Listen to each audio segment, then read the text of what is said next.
আল্লাহ রাব্বুল আলামিন এই আয়াতের মধ্যে উল্লেখ করেছেন 183 নম্বর আয়াত, কুতিবা আলাইকুমুস সিয়াম কামা কুতিবা আলাল্লাযীনা মিন ক্বাবলিকুম লাআল্লাকুম তাত্তাকুন। আল্লাহ রমজান মাসকে দেওয়ার 1 নম্বর উদ্দেশ্য তার কালামের মধ্যে তিনি উল্লেখ করছেন লাআল্লাকুম তাত্তাকুন, এর মাধ্যমে তোমরা অবশ্যই তাকওয়াশীল হতে পারবা। আমরা তাকওয়াটাই বুঝি না, তাকওয়াটা যে কি এই বিষয়টাই উপলব্ধি করার চেষ্টা করি না। আসলে তাকওয়াটা কি দেখেন, একটু চিন্তা করেন, রমজানে এত ইবাদত করি, আমরা সাহারি খাই, এটা কিন্তু ইবাদত। আমরা এই মাসে তারাবি পড়ি, তাহাজ্জুদ পড়ি, গুরুত্বপূর্ণ ইবাদত। তারপরে মানুষকে ইফতার করাই, এটা গুরুত্বপূর্ণ একটা আমল। কোরআন তেলাওয়াত করি, সাদাকা করি, তারপরে মানুষকে সহযোগিতা করি, ইতিকাফ করি, কদরের রাত্রি জাগি। কত ইবাদতের মধ্যে, এত ইবাদত অন্য মাসে নাই, কিন্তু এর ফলাফল হিসাবে আল্লাহ উল্লেখ করছেন লাআল্লাকুম তাত্তাকুন। মানে আপনাকে দিলাম অনেক কিছু, আর আপনি আমাকে দিলেন কয়টা? একটা, ছোট্ট একটা জিনিস দিলেন। কেন? তাহলে তাকওয়াটা সাধারণ কোনো বিষয় না, এটাকে এইটা অর্জন করতে হলে অনেক কিছু করা লাগে। তা এইটা তার প্রমাণ।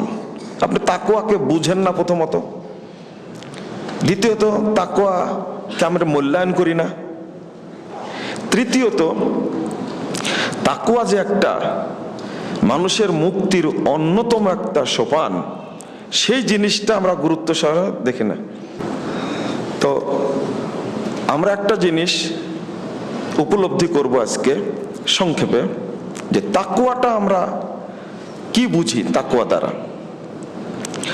রাসূলুল্লাহ সাল্লাল্লাহু আলাইহি ওয়াসাল্লামকে অনেক সাহাবী যখনই বলতেন আউসিনি ইয়া রাসূলুল্লাহ, আল্লাহ রাসূল একটু আমাকে ওসিয়ত করেন, তখন রাসূল সাল্লাল্লাহু আলাইহি ওয়াসাল্লাম প্রথম বলতেন উসিকা বিতাকওয়াল্লাহ, আমি তোমাকে আল্লাহ ভীতি অর্জনের ওসিয়ত করছি। এটা ওসিয়ত, নসিহত না।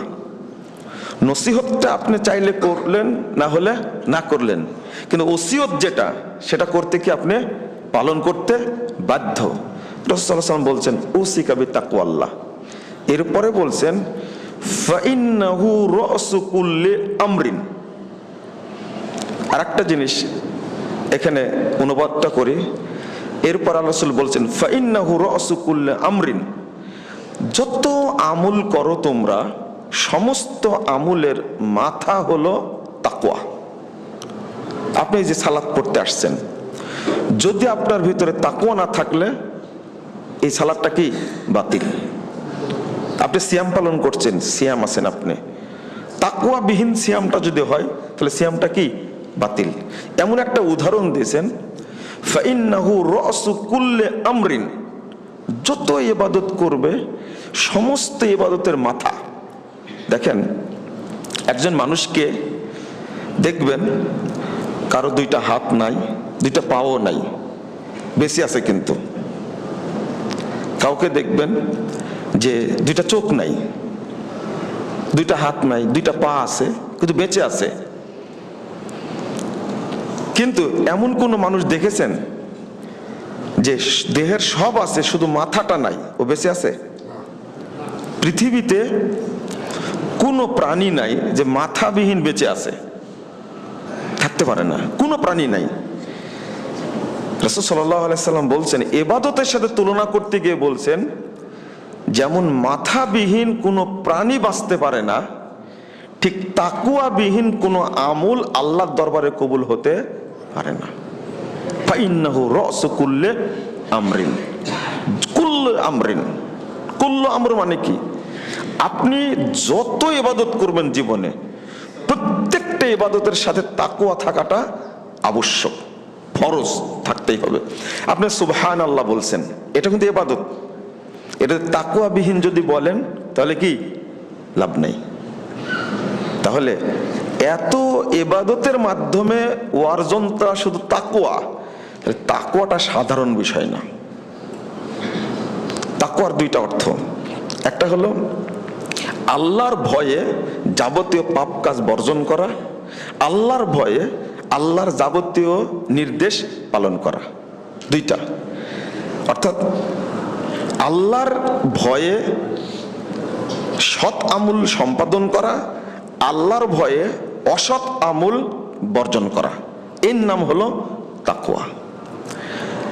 এখন এইটা যদি উপলব্ধি না করতে পারি, যেমন একটা হাদিস আমরা ইমানের সাথে মিলিয়ে নিই, 35 নম্বর হাদিস সহিহ মুসলিমে এসেছে। আল্লাহ রাসূল সাল্লাল্লাহু আলাইহি ওয়াসাল্লাম বলছেন, আল ঈমানু বিজুওয়া সাবউনা শুবা, ঈমানের 70-এর অধিক শাখা আছে। আফজালুহা কাউলু লা ইলাহা ইল্লাল্লাহ ওয়া আদনাহা ইমাতাতুল আযা আনিত তারিক। অর্থাৎ এর মধ্যে সবচেয়ে উত্তম যেটা, সেটা হলো মুখ দিয়ে লা ইলাহা ইল্লাল্লাহ উচ্চারণ করা, আর সবচেয়ে নিচেরটা হলো, ছোটটা হলো রাস্তা থেকে কষ্টদায়ক বস্তু সরিয়ে ফেলা। আমরা যদি একটু চিন্তা করি, মানে লা ইলাহা ইল্লাল্লাহ মুখ দিয়ে উচ্চারণ করা ইমানের শাখা সমূহের মধ্যে শ্রেষ্ঠ শাখা, আর সবচেয়ে নিম্ন শাখা হলো ছোট্ট একটা কষ্টদায়ক বস্তু রাস্তা থেকে সরিয়ে ফেলা।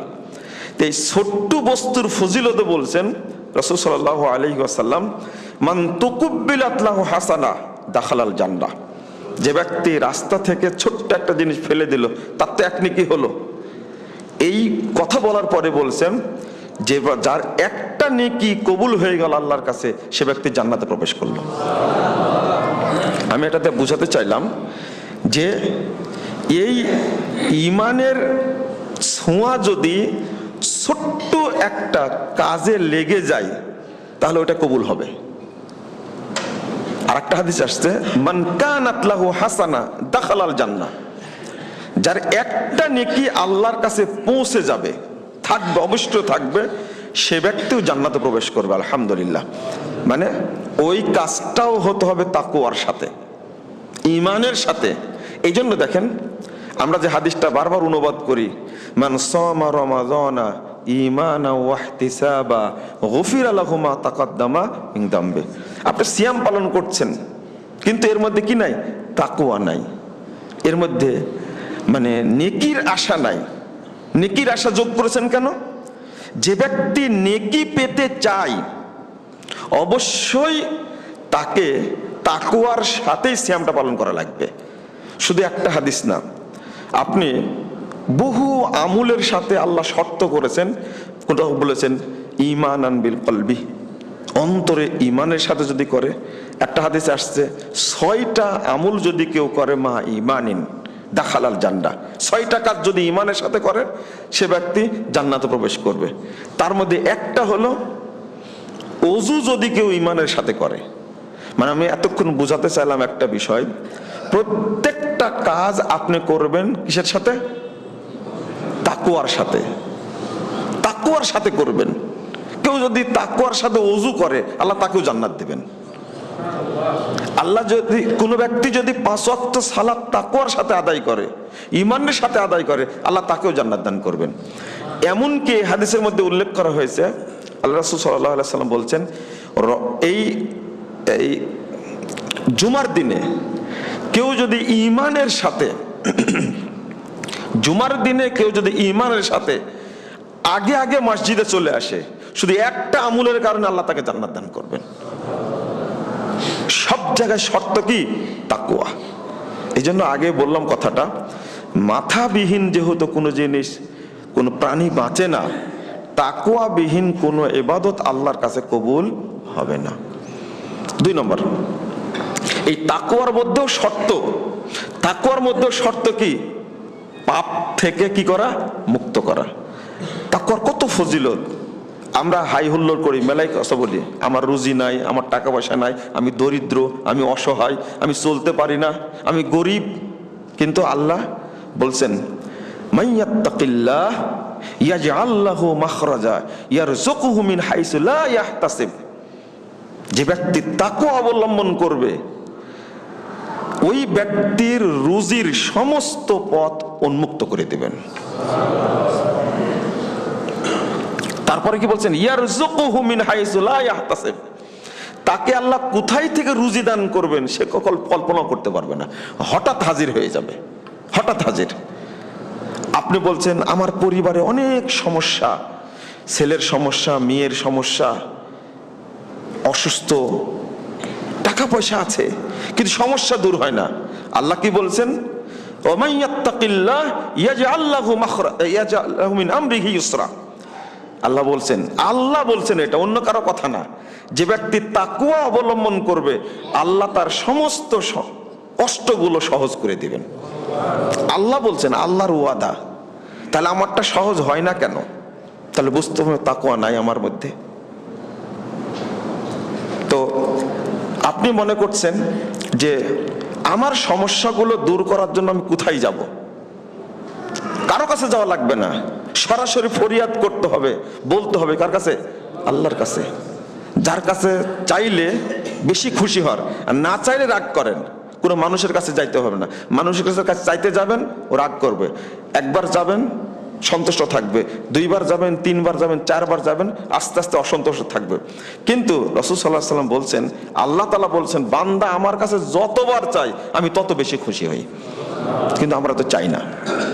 আমি এখানে বলতে চেয়েছিলাম যে তাকওয়ার মাধ্যমে আল্লাহ পাপগুলো ক্ষমা করে দেন।